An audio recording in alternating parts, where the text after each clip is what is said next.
Crouse. Congratulations on the film. Thank you. Tell me a little bit about finding the balance in this film, because when I was watching it, I've seen it a couple of times now, and the first time I saw it, I thought it had a really kind of interesting balance between a real kind of innocence of the time, but there was also kind of a sleazy aspect to it as well, which really, to me, sums up the music of the time. And the 70s, yeah. And the 70s. I mean, I was 15 in 1978 and listened to the Runaways and loved the music. And that kind of sleazy yet innocent thing is so hard to capture and define. But you've managed to do it here. Tell me a little bit about finding the balance.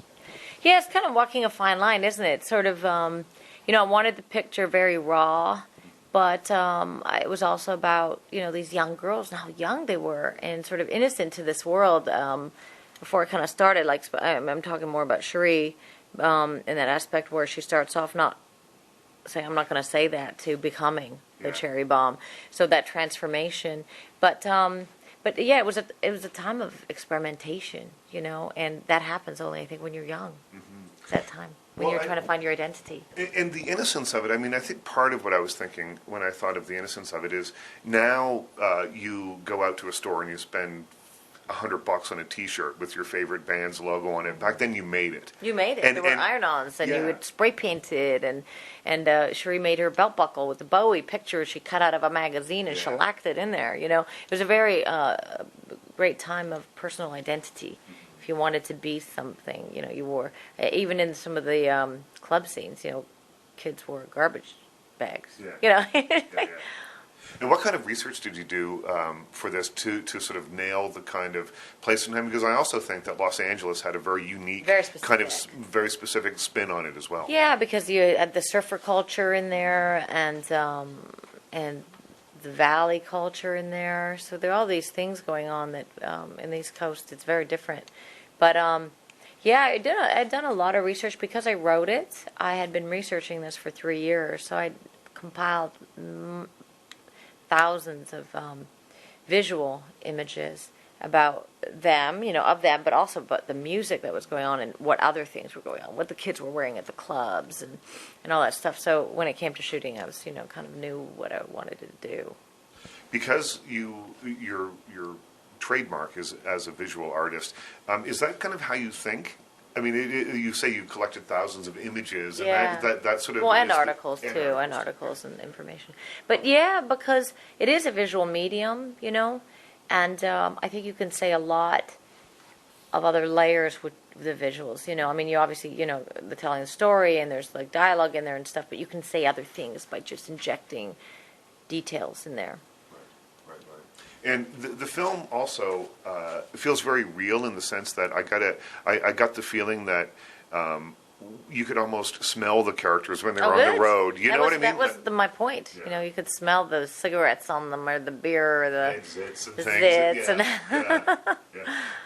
When you're making a film, is that something you have to fight for? I mean, you're working with Art and John Linson as producers, who have been around Art's been around for a very long time. Yeah. And sort of the Hollywood thing is to sort of not show all that stuff. Yeah, but I mean, Art comes from the 70s. He's made films in the 70s. Yeah.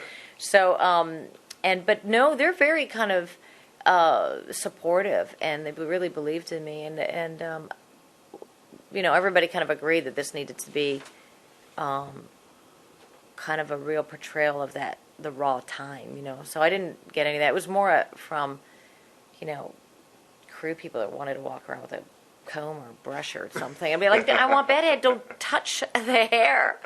So it was more that. It was fending off the, But, we gave him pimples. We did all that. The girls were all into it, so.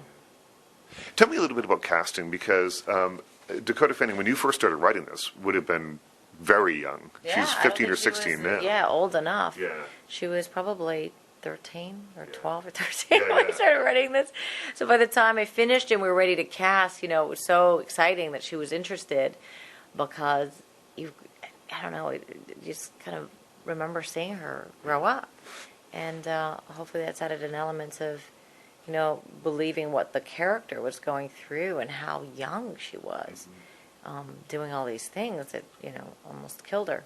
Well, it's interesting because with her character, I think it's a deceptively simple performance.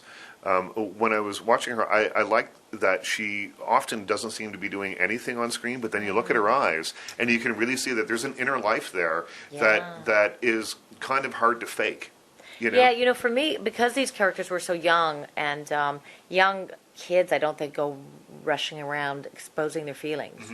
They just don't. Yeah, And you're basically trying to figure yourself out, never mind expressing yourself. And you don't want to look uncool, or you don't want to look like there's so much that goes on with being 15 or 16 years old. There's a lot of things that are going on. So for me, it was very important that the girls that I cast for this emoted a lot with their eyes.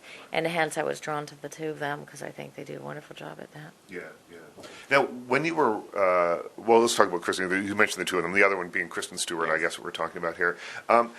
It's not just that she looks like Joan Jett, because she does look like Joan Jett, but she also, I think, really captures a kind of rebelliousness that I always sort of associated with Joan Jett and the Runaways. Yeah, I mean, when I met her, she kind of has this like tough quality and yet vulnerable, shy quality, which is that's Joan Jett. Yeah. I mean, when you meet her, that's her.